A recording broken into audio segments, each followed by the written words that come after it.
Hello and welcome to this lecture. Today we're going to discuss hypertrophy.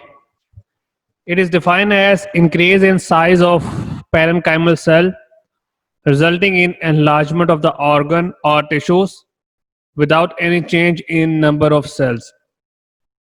So the main important thing in hypertrophy is the enlargement of the organ and tissues without any change in the number of cells. So in this case the number of cells is not important, but the size of the cell become uh, bigger than the normal size. What is the cause of hypertrophy? It could be physiological hypertrophy or pathological hypertrophy. The main example in physiological hypertrophy is the enlargement of the size of the uterus in pregnancy. In this case, the size of the uterus increase. If you see in this picture, the size increase at the end of first trimester, then it will be further increase at the end of second trimester, and it will increase further at the end of third trimester. So the size of the uterus increase, and that is an example of physiological hypertrophy. When we take a look of example of pathologic hypertrophy, we will discuss one by one.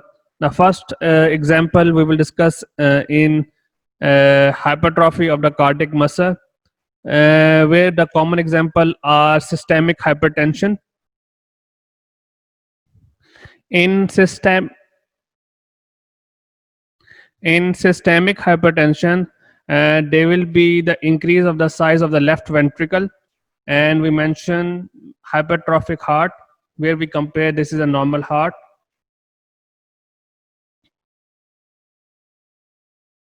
This is a normal heart, and this is a hypertrophic heart, where you can see the increase in the size of the left ventricle, the increase in size of the left ventricle.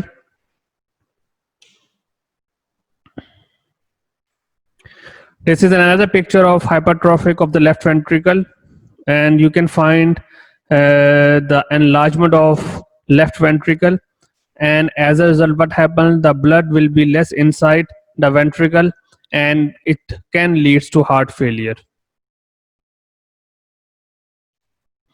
The other example in this case is aortic valvular disease, where the aortic valve will not function properly. And if you take a look of this picture, this is a normal size, and then with the passage of time, the hypertrophy of the aortic valve occur, and then if it leads to mild to moderate to severe, it's just like an example of the pipe that has been blocked because of the increase in size of the cells, and it blocked the blood to pass. The next example we will discuss is hypertrophy of the smooth muscles. The common example is cardiac achalexia, and in this case we will see the problem occur in the esophagus, and the esophagus, if you go inside and take a look of the structure, the sphincters that will not work properly because of the hypertrophy of the esophageal sphincter, and then it will occur and a blockage will occur that leads to the widening of the esophagus. So this is the section where the hypertrophy occur, and this is the known as sphincters, esophageal sphincters, and because the sphincter is not working properly, and the food will accumulate more inside, as a result it exert the pressure and it dilate the esophagus. So this is an example of hypertrophy of the smooth muscles. The second example is pyloric stenosis, where the thickening occur at pylorus region, and that result in the blockage, and it is the middle part, and that connect the duodenum with the stomach. And why we name this pyloric stenosis? Because it occur near to pyloric region. The other example of the smooth muscle hypertrophy is intestinal strictures. And if you see this picture, this is the stricture, and the contraction occur in that section.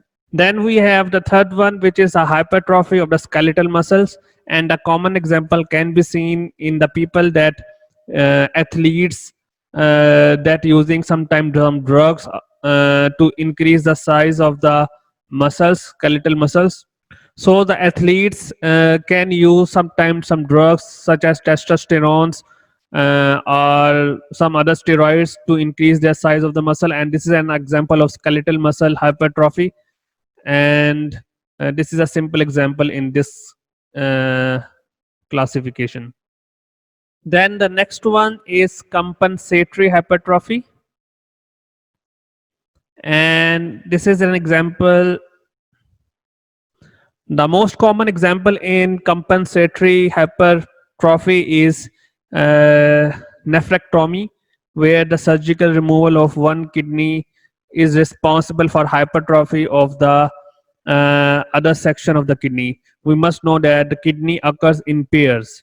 So if one kidney have been surgically removed, then it can affect the other kidney, and it leads to the hypertrophy of that organ because of the compensatory mechanism. The other example is adrenal gland hypertrophy. If surgically removed from one part or one section of the adrenal gland from the kidney, then it could be responsible for hypertrophy in the other section of the kidney. So thank you so much for today's lecture. Hope to see you again.